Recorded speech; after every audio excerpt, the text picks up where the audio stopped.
근원적으로 인간이 이 땅에서 겪어야 하는 그 모든 고통은 죄 때문에 비롯된 것입니다.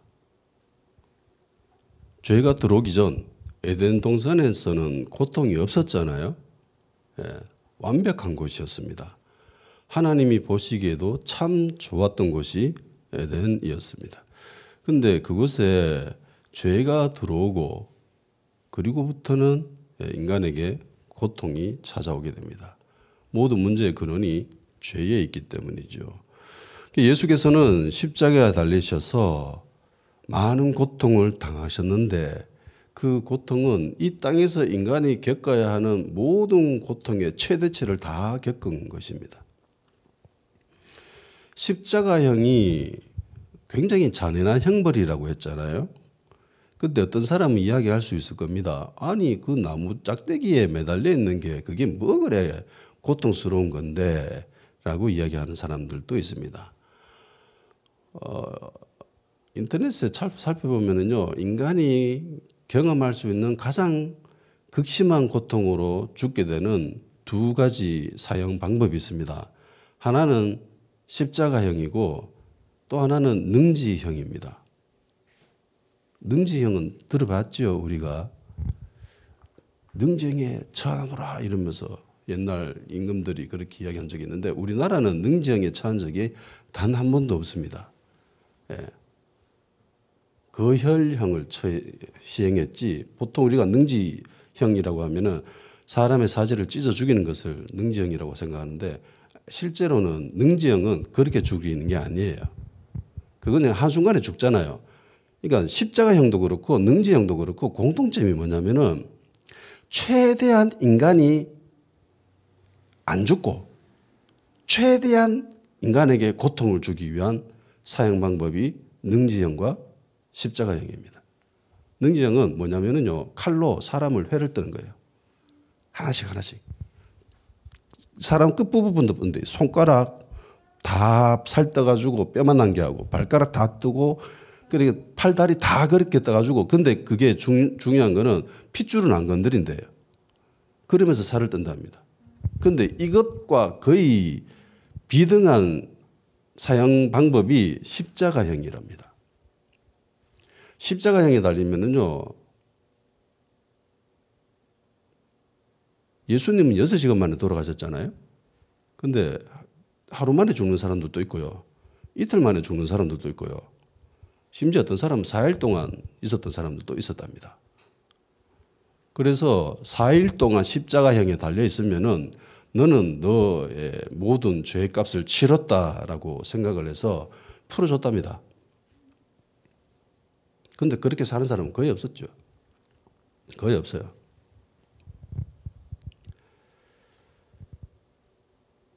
예수님은 십자가에서 엄청난 고통을 겪으시면서 육체적으로도 정신적으로도 영적으로도 정말 인간이 겪을 수 있는 최대치의 고통을 다 겪으셨습니다.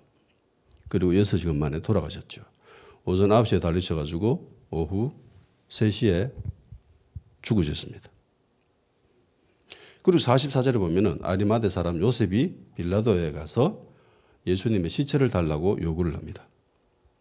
그러니까 빌라도가 깜짝 놀라죠. 엥? 벌써 죽었다고? 이러면서 백부장에게 확인을 하죠.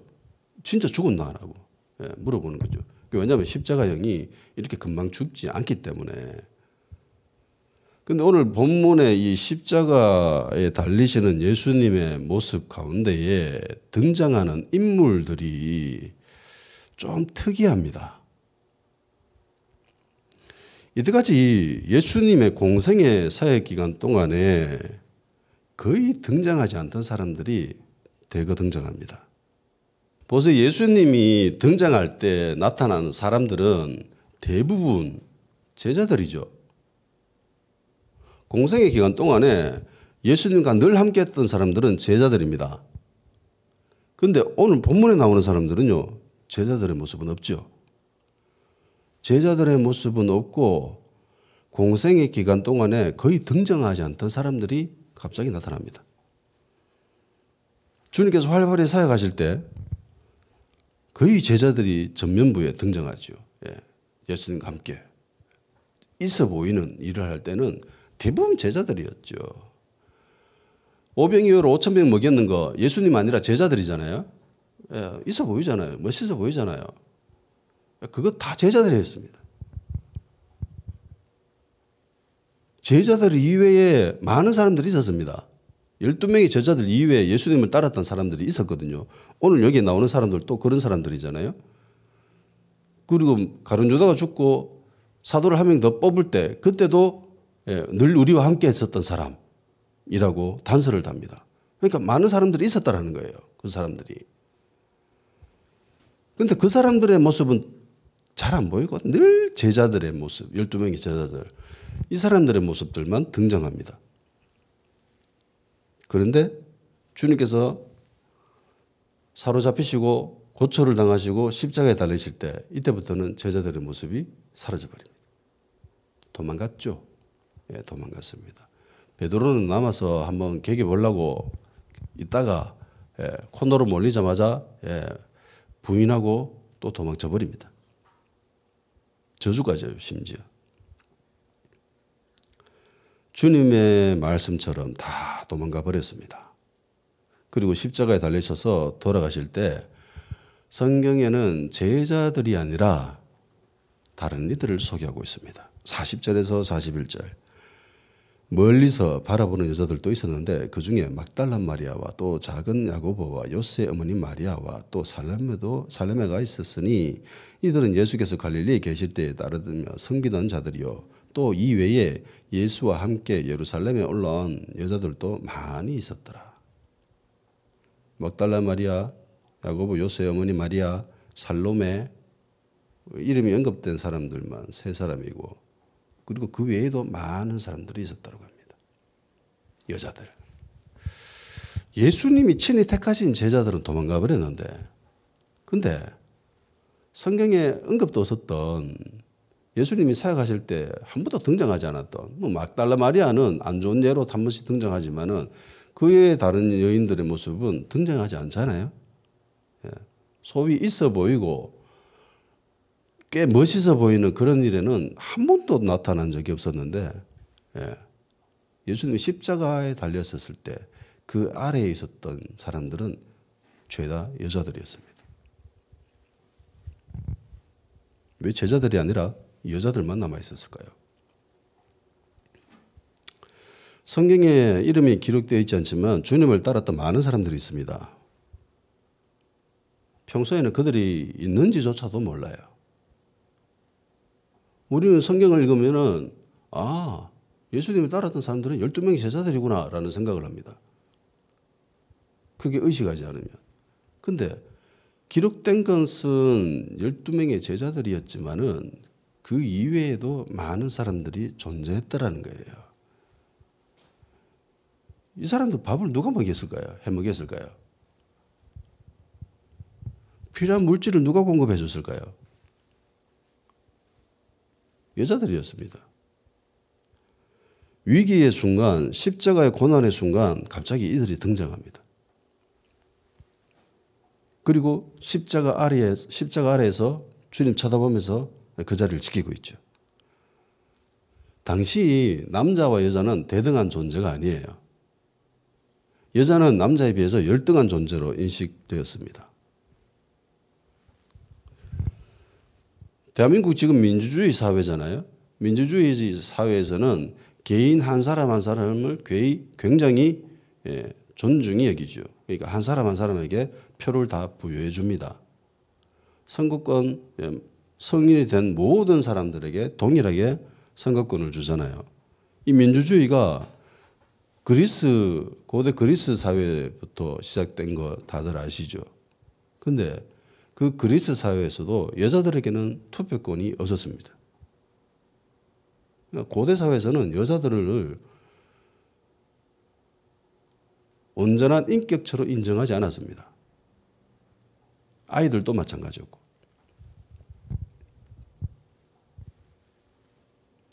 여자들은 남자들에 비해 비천한 존재로 인식되어졌죠. 힘없는 존재, 약한 존재, 열등한 존재. 그런 사람들이 여자들이었습니다. 근데 십자가 아래에 있었던 사람들은 다 이런 사람들이에요. 자리를 지키고 있었던 사람들은 다 이런 사람들입니다. 교회 잘 나갈 때 보면은 대부분 좀 힘점 있고 능력 있고 실력 있는 남자들이 자리를 다 차지하고 있습니다. 그런데 교회가 좀 힘들어지잖아요. 삐끄덕삐끄덕거리면서 막 그렇게 어려운 일이 닥칠 때는 그런 사람들의 모습은 사라지고요. 힘없고 나약하고 그런 사람들이 결국 교회를 붙들고 있습니다. 자리를 지키고 있어요. 예수님이 달리셨던 십자가 아래에 있었던 여자들은 평소에 등장하지 않죠. 사역 전면부에 전혀 등장하지 않는 사람들입니다. 근데 위기의 순간에 이들이 갑자기 짠하고 등장합니다. 그리고 주님 곁에서 십자가 아래에서 주님을 지키고 있죠. 어떤 사람이 멋있는 사람 같습니까? 뭐 두 개 다 멋있죠. 예.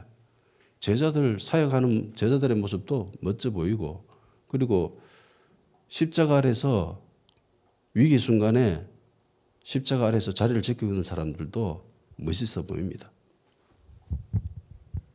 근데 우리는 누구를 더 쳐주죠? 소위 이야기하는 멋지네. 대부분 무대 전면에 등장하는 사람들을 인정하고 멋있어 보이다 나가고 박수 쳐주고 그렇게 합니다. 교회가 힘있고 능력있고 강한 자들 때문에 돌아간다고 생각하십니까? 우리가 생각하는 착각이죠. 교회는 십자가를 붙들고 있는 약하고 힘없고 심지어 비천하다라고 생각하는 그런 사람들 때문에 존재하는 겁니다. 평소에는 없는 사람처럼 보여요. 교회 예전에 사역하면서 이런 사람들을 몇 번 봤던 적이 있습니다. 교회 대부분 성도들에게는 인정받지 못하는 사람들입니다. 약간 업신여기기도 해요. 사람들이. 그런데 제가 보면은 그 사람들은 십자가 아래 자리를 지키고 있었던 사람들입니다. 굉장히 귀하고 존귀한 분들인데 교회는 그 사람들을 별로 귀히 여기지 않아요. 그런데 위기 순간이 되면은요, 이 사람들의 힘이 여실하게 드러납니다. 아무도 알아주지 않는 사람들이지만 위기의 순간에 십자가 아래에 있는 이런 사람들 때문에 교회가 존재할 수 있는 겁니다. 아멘. 내가 비록 그런 사람이 되지 못한다 하면은 그런 사람들 존중히 여겨 주십시오. 내가 그런 사람이 되고 싶다면 그렇게 하시면 되고. 그리고 여자들과 더불어 강한 인상을 남기고 있는 사람이 바로 백부장입니다. 백부장은 로마의 군사 제도에 100명의 병사들을 지휘하는 지휘관이죠. 장교입니다. 로마의 백부장임에서 나온 말이 굉장히 의미심장합니다. 로마의 백부장이 뭐라고 합니까? 39절 봅시다. 시작. 예수를 향하여 섰던 백부장이 그렇게 숨지심을 보고 이르되 이 사람은 진실로 하나님의 아들이었도다 하더라. 아멘.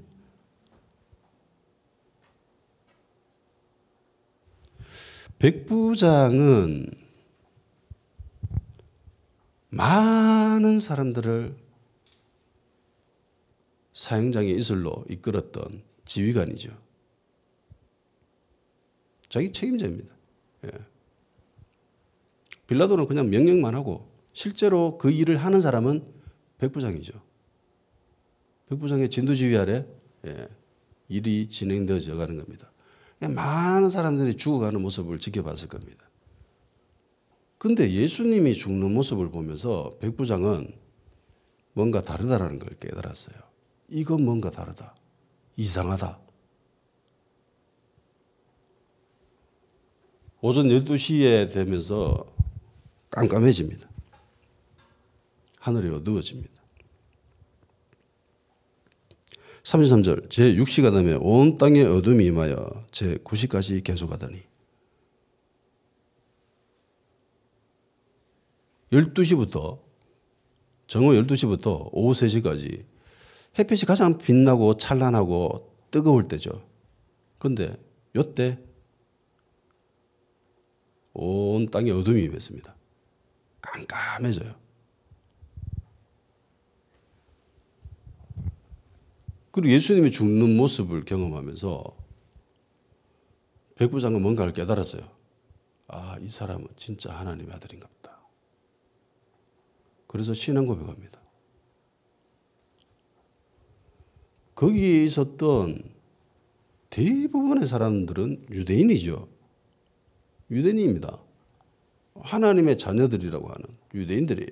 율법을 아는 사람들입니다. 하나님을 아는 사람들이라고 자부하는 그런 자들입니다. 그런데 희한하게 하나님의 아들은 몰라봅니다. 말씀이신 예수님을 몰라봐요. 거절하죠. 거부합니다. 심지어 십자가에 못 박아버리죠. 예수님이 십자가에 달리셔서 돌아가는 그 순간에 이런 경험을 백부장만 한 것이 아니잖아요. 그 기이하고 기묘하고 이상한 그런 기분 백부장만 느꼈던 건 아니거든. 근데 희한하게 백부장의 입에서만 신앙 고백이 튀어나오고 정작 유대인의 입에서는 아무런 신앙 고백, 예수님에 대한 어떤 것도 신앙적인 말도 없었습니다. 희롱하고 놀리기만 하지.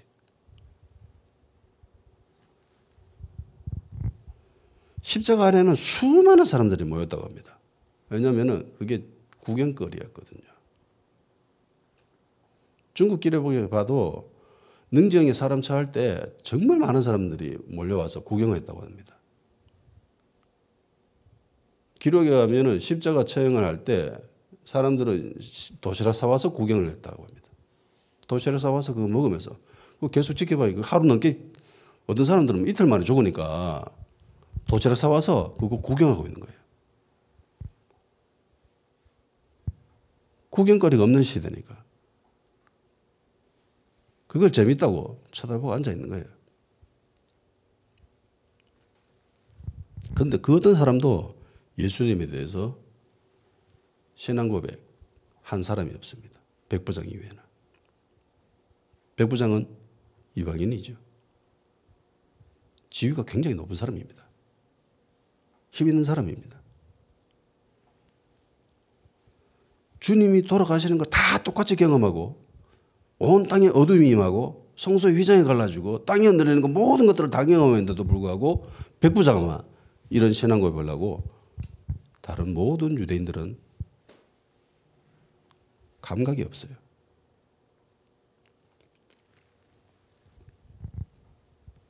전승에 의하면은요, 이 백부장의 이름은 페트로니우스라고 합니다. 그리고 이 사건을 계기로 이 백부장은 예수님을 믿게 됩니다. 그리고 복음을 전파하다가 갑바도기아에서 순교당합니다. 이 영화도 있어요.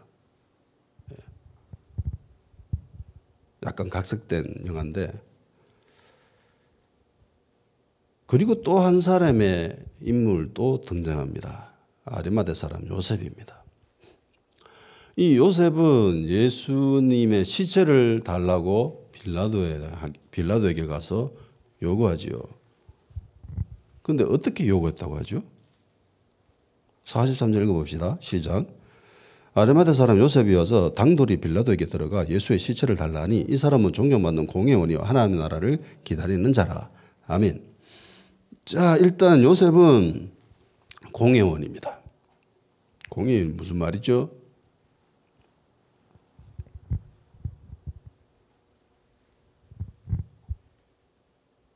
이스라엘 최고 지도자예요. 산헤드린 공회. 그리고 공회원들 중에서도 이 사람 굉장히 존경받는 사람들이에요. 사람들로부터 존경받는 사람이고 하나님의 나라를 기다리는 자다라고 합니다. 그러니까 두 가지 의미가 있어요. 하나님의 나라를 기다리는 자다. 이거는 굉장히 경건하고 신앙심이 뛰어나다는 사람입니다. 그런 의미예요. 그리고 사람들로부터 존경받는다라는 거는요, 이거는 단순히 신앙만 있어서 되는 게 아니에요. 인격이, 인품이 뛰어난 사람이라는 거예요. 이 사람은 지위도 굉장히 높지만은 사람의 인품도 굉장히 좋고요. 그리고 신앙심도 굉장히 뛰어난 사람입니다. 이런 사람 진짜 필요하겠죠. 우리 교회 필요합니다. 아멘. 이런 사람이 빌라도에게 가가지고 예수님의 시체를 달라 이렇게 요구합니다. 그런데 어떻게 요구하였다고요? 당돌하게. 약간 이 당돌하다라는 단어 자체가 그렇게 썩 어울리는 단어는 아니라고 저는 봐요.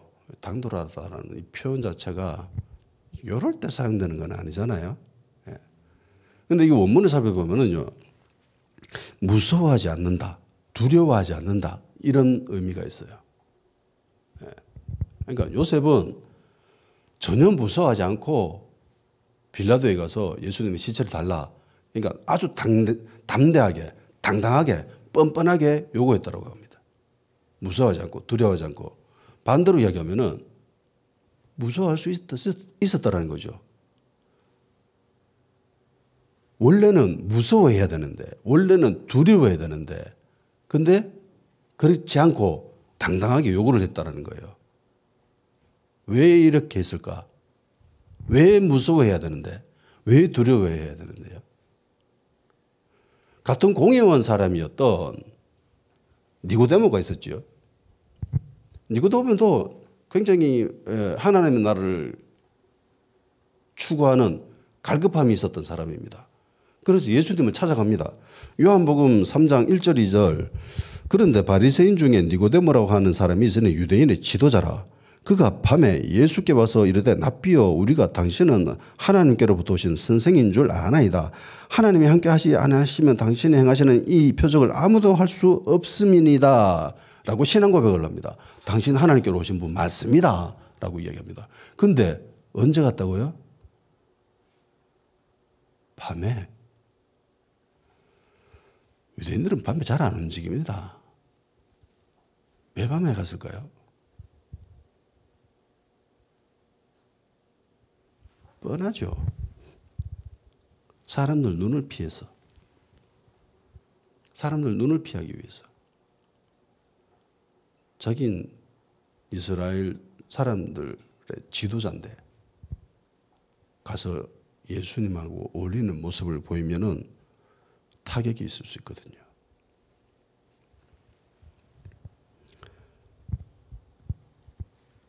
요한복음 9장 22절에 예수를 믿는 사람이 어떻게 되는지에 대해서 이야기합니다. 그 부모가 이렇게 말한 것은 이미 유대인들이 누구든지 예수를 그리스도로 시인하는 자는 출교하기로 결의하였으므로 그들을 무서워함이라라.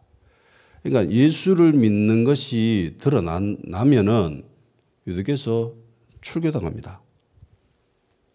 그러니까 유대인이 더 이상 안 되는 거예요. 유대인이 유대 땅에서 유대인으로 살지 못하면 그건 이스라엘 안 하는 거죠.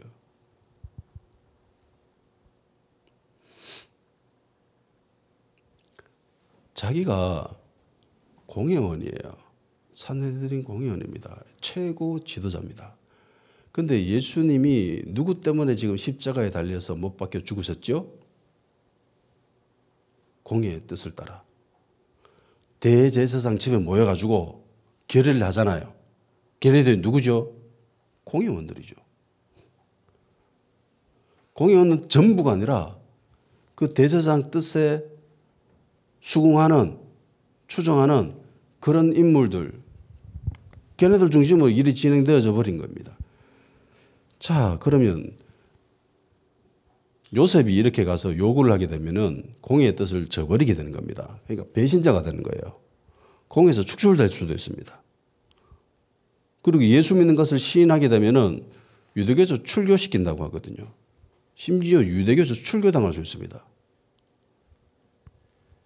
이게 죽음보다 무서운 이유예요. 그런데 아리마대 사람 요셉은 아주 담대하게 뻔뻔하게 성경에서는 당돌하게 예수님 시체를 달라고 요구했다고 합니다. 요셉은 왜 당돌하게 요구했을까요?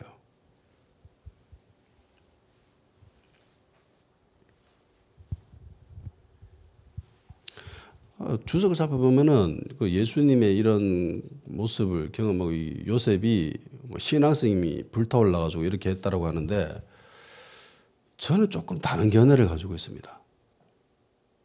일반적으로 생각해 봅시다. 여기에서 예수님의 죽음을 경험하고 신앙 고백한 사람은 백부장밖에 없습니다.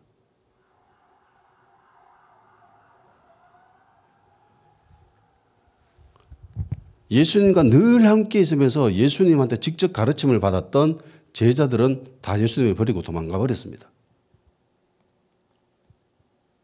뭐 숨어서 지켜봤을 수도 있겠지요. 그렇지만 이 현장에는 그 모습이 드러나지 않습니다.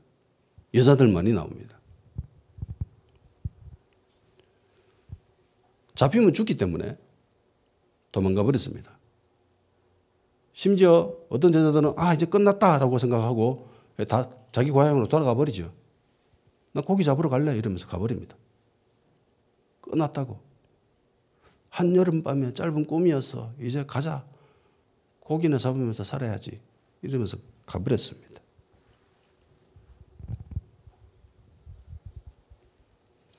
삼 년 동안 애쓰고 수고하고 노력을 기울였던 일들이 예수님이 죽음으로 인하여서 끝나버렸다고 생각한 거예요.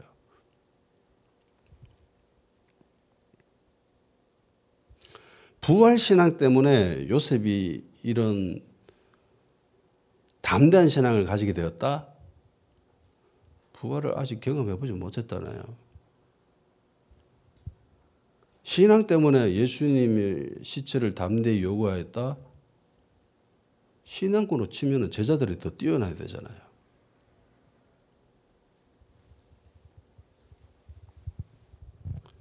이때까지만 해도 예수님이 부활할 것이라고는 누구도 생각하지 못했습니다. 주님이 말씀하셨지만은 그걸 도무지 깨닫지를 못했습니다. 가려져 있어가지고. 계시가 임해야 그걸 깨닫는데 도무지 이해를 못하고 있었어요. 그런데 아리마대 사람 요셉만 그걸 이해했다? 계시가 임했다? 저는 그렇게 생각하지 않습니다. 답은 요셉은 존경받는 인물이었기 때문이다라는, 이게 아마 요셉이 요구하지 않았나라는 생각을 합니다. 요셉은 빌라도한테 가가지고 예수님의 시체를 요구했습니다. 예수님이 죽었기 때문에 더 이상 나무에 달려있을 필요가 없다. 그리고 저녁이 되면은 오후 6시 되면은 그때부터는 이제 안식일이 시작되는 거예요. 안식일은 그 일을 이제 더 이상 못 하거든. 그러면은 하루 더 이상 예수님 십자가에 달려있어야 되는 거야. 그게 얼마나 잔인한 짓입니까? 그죠? 유대인 입장에서는 이거 굉장히 잔인한 짓이거든요. 수치스러운 일이거든요. 그래서 예수님이 이미 돌아가셨기 때문에 내려서 장사 지내야 된다. 라고 생각을 하던 거죠. 그러니까 이건 단순히 신앙이라는 관점이 아니라 요셉은 굉장히 인간미가 있었던 사람입니다. 정이 있었던 사람이에요. 사람들로 존경받는 인물이라고 하잖아요. 인품이 뛰어난 사람이에요. 성품이 굉장히 좋은 사람이에요. 그래서 이걸 한 겁니다. 무덤도 자기 무덤이잖아요. 자기가 나중에 죽으면 갈 무덤. 그걸 선뜻 예수님한테 다 내준 겁니다. 십자가 아래에 있었던 여자들도 굉장히 인간미가 있었던 사람들이죠. 예전에 신학교 있을 때 지금 목사님이지만 그 친구 목사님이 즐겨 쓰던 말이 있었습니다. 그 말이 뭐냐면은, 야, 믿음이 없으면 의리라도 있어야지. 부산 사람인데 부산 의리 좋아하잖아요. 우리가 누구 남아이가 우리가 남이가 이러면서 청년들한테 이런 소리를 하면은 잘 먹힌대요. 교회 온 지 얼마 안 됐는데, 야, 믿음 없으면 의리라도 있어야지, 막. 가자, 됐나? 이러면 간대요. 모임에 오기도 하고 뭐 예배도 오고 막 그런데요. 예수는 잘 모르고 성경도 잘 모르고 그런데 의리 이야기하면은 얘네들이 움직인답니다.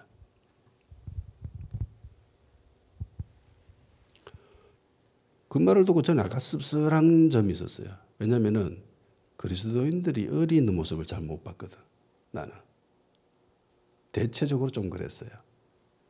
오히려 그리스도인들이 믿음이라는 신앙이라는 그 단어 아래 너무 쉽사리 자리를 떠나는 모습을 많이 봤습니다. 예전 모교에서 청년부 생활을 할 때 한 집사님 가정이 교회를 옮긴대요.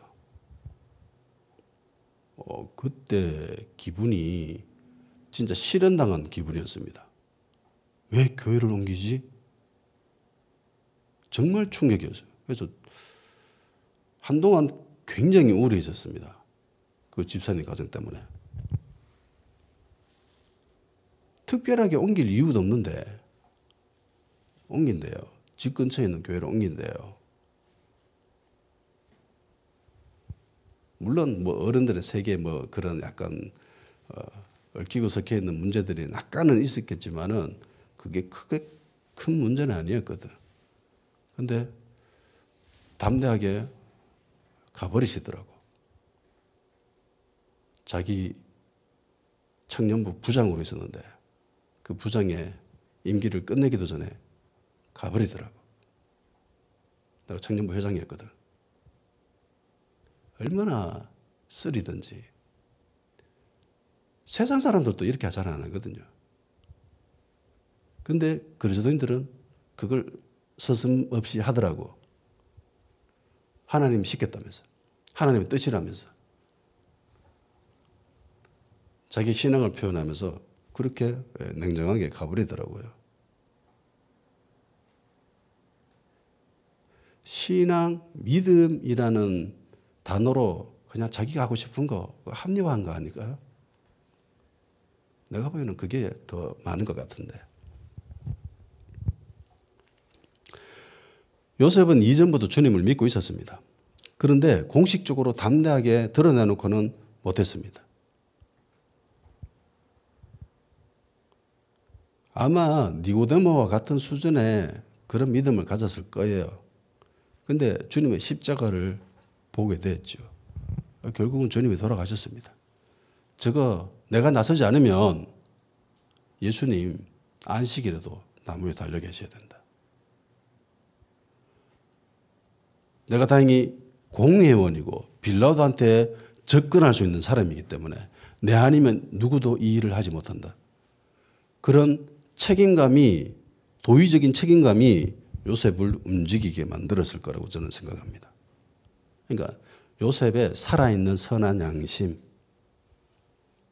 굳이 자기가 안 해도 되잖아요. 이 일로 자기가 정체가 드러나게 되면은 위태롭잖아요. 삶이 불안합니다. 그런데도 불구하고 선뜻 담대히 나서서 이 일을 합니다. 이 일은 내가 해야 돼. 내 아니면 누구도 못해. 라는 그런 마음이 요셉을 움직였을 거라고 생각합니다. 그러니까 살아가다가 그런 도의적 책임감이 느껴지면은요, 자기가 하면 됩니다.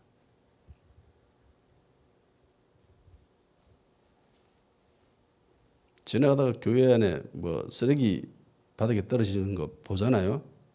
주우면 돼요. 쓰레기 누가 흘렸노? 이렇게 할 필요 없이 자기가 주우면 됩니다.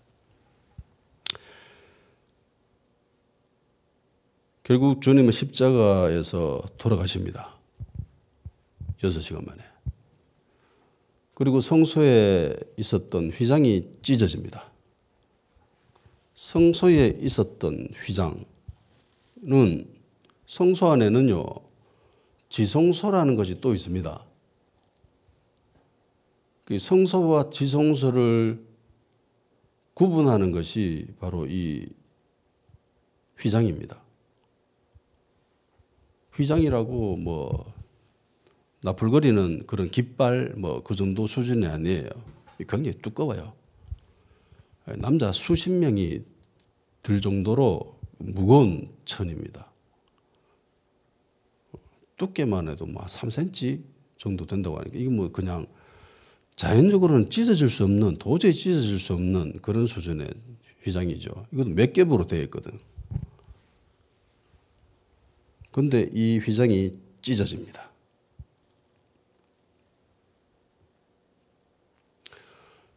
성전의 원래 모양은 성막이죠. 예, 성막입니다. 성막 대부분은 천으로 만들어져 있죠. 나중에 이 성막은 이제 성전으로 바뀌게 됩니다. 성막과 성전이 하는 일이 뭘까요? 무슨 용도로 만들어졌을까요? 제사하는 용도로 만들어졌지요. 근데 성소에 있는 휘장이 잘라졌습니다. 성소와 지성소를 구분하는 것이 휘장이라고 했습니다. 지성소에는 뭐가 있을까요? 법궤가 있습니다. 법궤. 하나님이 모세한테 그런 말씀하셨거든요. 지성소 그 법궤 거기에서 내가 너와 만나겠다. 그래서 대제사장이 대표로 하나님을 만나는 거예요.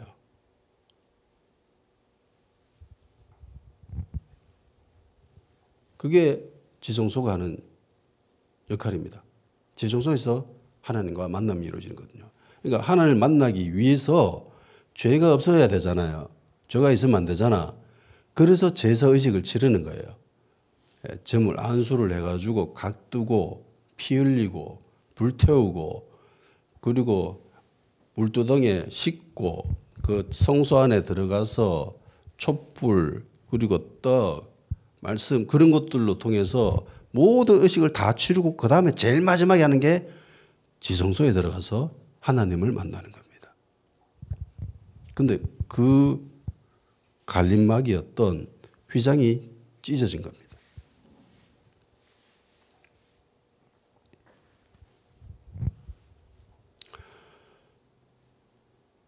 예수님이 곧 성전입니다. 아멘. 성전이 하나님을 만나게 해주는 공간이라고 했습니다. 그 역할을 하는 것이라고 했습니다. 예수님이 어떤 역할을 하시지요?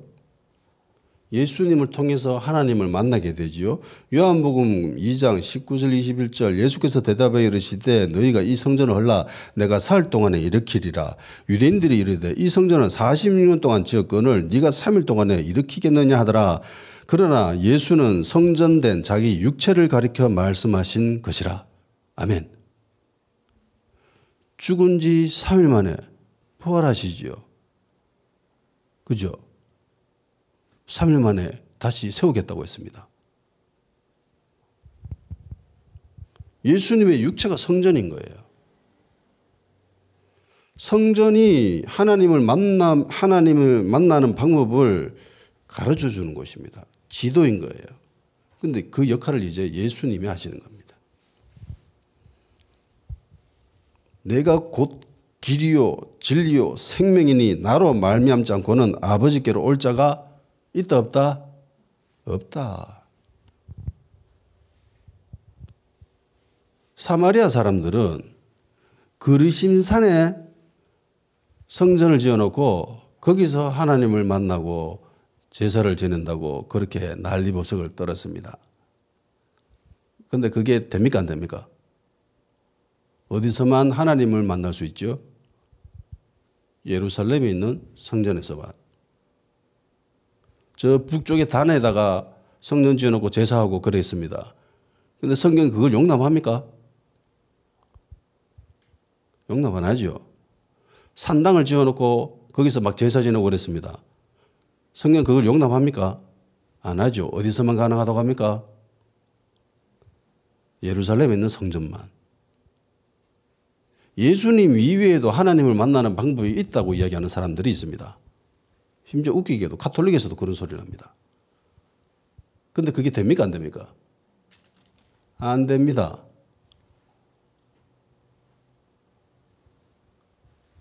나무에다가 무릎 꿇고 빌고 막 엎드리고 절하고 그러면은 뭐 지극정성이면 하나님을 만날 수 있다라고 이야기를 합니다.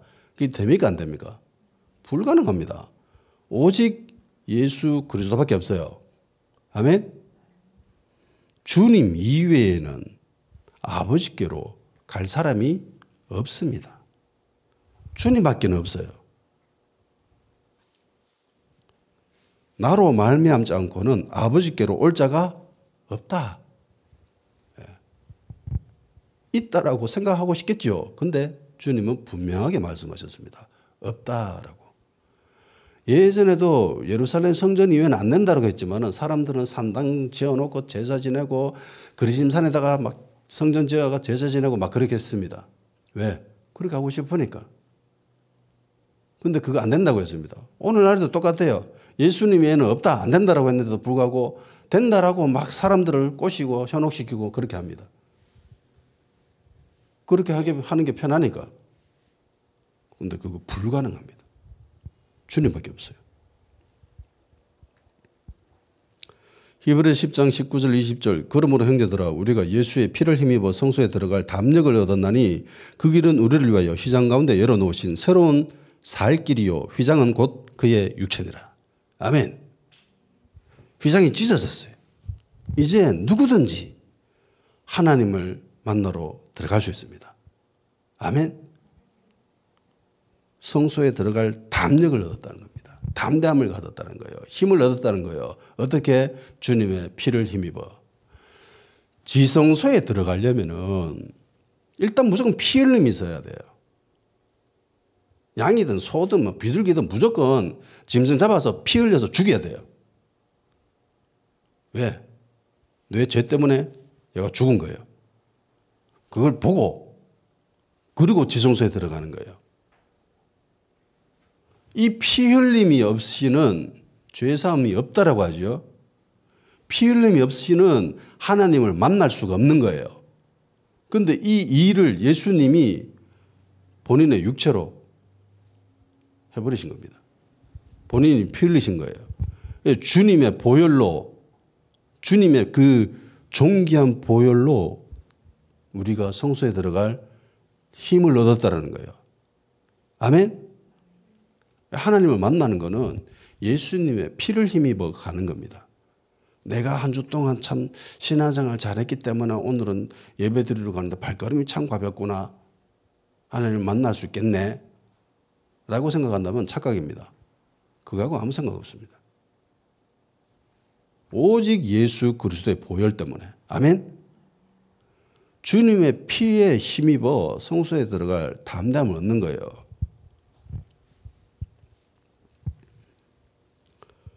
그리고 제사장은 죄인을 대신해서 하나님을 만나게 해주는 그런 역할을 하는 사람들입니다. 이제 주님이 우리의 대제사장이십니다. 히브리서 3장 1절 그러므로 함께 하나님의 하늘의 부르심을 받은 거룩한 형제들아 우리가 믿는 도리의 사도이시며 대제사장이신 예수를 깊이 생각하라. 아멘. 주님이 우리의 대제사장이십니다. 4장 14절 그러므로 우리에게 큰 대제사장이 계시니 승천하신 이 곧 하나님의 아들 예수시라 우리가 믿는 도리를 굳게 잡을지어다. 아멘. 구약시대에 대제사장이 대신 하나님을 만나서 그 역할을 수행해 줬습니다. 이제 예수님이 그 일을 하신 거예요. 그리고 구약에는 짐승의 피로 인간의 죄를 대신했습니다. 1년에 한 번. 그러니까 1년에 한 번은 무조건 제물을 잡아서 피 흘려 죽여야 되는 겁니다. 그래야 내 피가 내 죄가 사해지는 거예요. 그런데 예수님의 피로 말미암아 그 유통기한이 사라져 버렸습니다. 영원합니다. 예수님은 우리와 하나님을 화목시키기 위해서 화목제물이 되신 거예요. 그래서 피 흘리신 겁니다. 그러면 하나님과 우리는 화목하지 않는 사이로 있었더라는 거죠.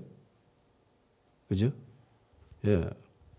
우리와 하나님은 화목하지 않는 사이로 있었습니다. 뭐 때문에? 죄 때문에. 그 죄가 하나님과 우리 사이를 갈랐기 때문입니다. 이사야 59장 1절 2절 여호와의 손이 짧아 구원하지 못하심도 아니요 귀가 또 나의 듣지 못하심도 아니요 오직 너희 죄악이 너희와 너희 하나님 사이를 갈라놓았고 너희 죄가 그의 얼굴을 가리워서 너희에게서 듣지 않으시게 함이니라. 아멘. 이 갈라짐을 메꾸기 위해서 주님이 친히 화목제물이 되셔서 피 흘리신 겁니다. 그러니까 예수님은 제물이신 거예요. 요한도 이야기하잖아요. 요한복음 1장 29절 이튿날 요한이 예수께서 자기에게 나오심을 보고 이르되 보라 세상 죄를 지고 가는 하나님의 어린 양이로다. 죄 지고 가는 어린 양은 결국 죽게 되지요. 예수님이 언제 돌아가셨다고요? 6월절. 6월절은 왜 6월절이 됐죠? 그 양의 피 때문에 죽음이 넘어갔으니까. 그러니까 예수님은 6월절의 어린 양인 겁니다. 아멘. 로마서 3장 25절 이 예수를 하나님이 그의 피로서 믿음으로 말미암아 화목제물로 세우셨으니 이는 하나님께서 길이 참으시는 중에 전에 지은 죄를 간과하심으로 자기의 의로우심을 나타내려 하심이니. 아멘. 고린도전서 5장 7절 너희는 누룩 없는 자인데 새 덩어리가 되기 위하여 묵은 누룩을 내버리라. 우리의 유월절 양 곧 그리스도께서 희생되셨느니라. 예수님은 제물이 되셨습니다.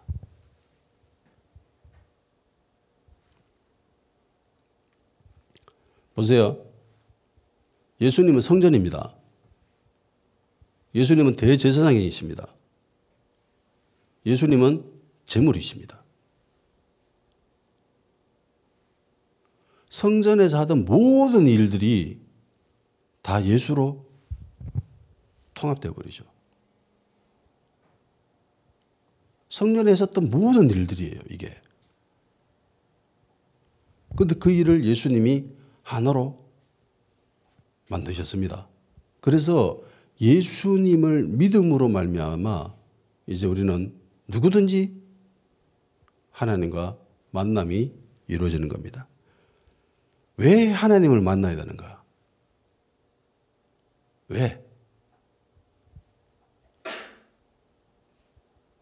하나님을 떠나면 어떻게 될까? 에서부터 비롯돼야 되겠죠. 왜 하나님을 만나야 되는가는 왜 하나님을 떠났는가? 하나님을 떠남으로써 어떻게 되는가? 그걸 살펴보면 됩니다. 하나님을 떠나면 어떻게 되지요? 죽습니다. 뭐가 죽는다고요? 영이 죽어요. 선악과 먹으면 무조건 죽는다고 했습니다. 근데 안 죽었죠. 금방. 근데 무엇이 금방 죽었습니다. 그게 영이 죽었어요. 이게 인간에게 진짜 중요한 거는 육이 아닙니다. 혼도 아니에요. 영입니다.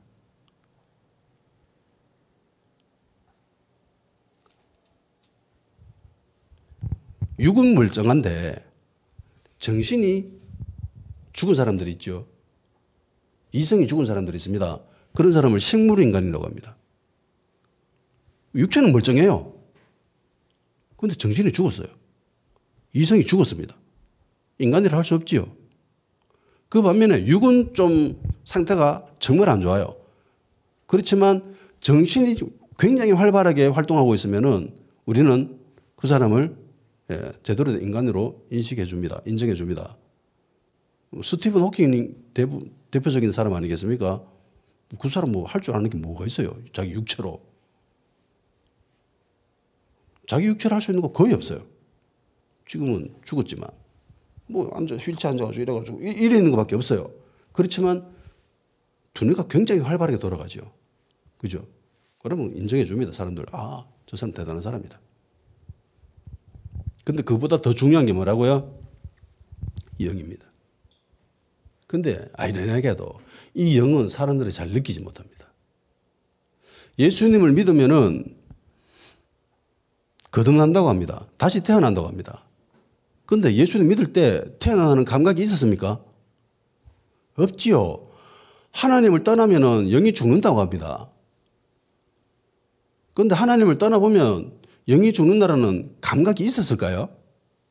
그런 감각이 있었으면 하나님을 떠나겠습니까? 교회 다니다가 예전에 교회 잘 다니다가 하나님 잘 예배드리고 잘 섬기다가 갑자기 교회 안 나오는 사람이 이 땅에 천지백갈이에요 진짜. 그 사람들이 내 영이 지금 죽어가고 있어 그걸 깨달았으면 그 아픔을 느꼈으면 떠났을까요? 못 떠나지요. 근데 이게 안타까운 게 떠난다고 아무런 감각이 없더라는 거예요. 말씀 안 본다고 아무런 감각이 없어요. 기도 안 한다고 아무런 감각이 없고 예배를 안 드린다고 별다른 느낌이 없어. 그러니까 빠이빠이 하는 거지. 근데 죽어가고 있습니다.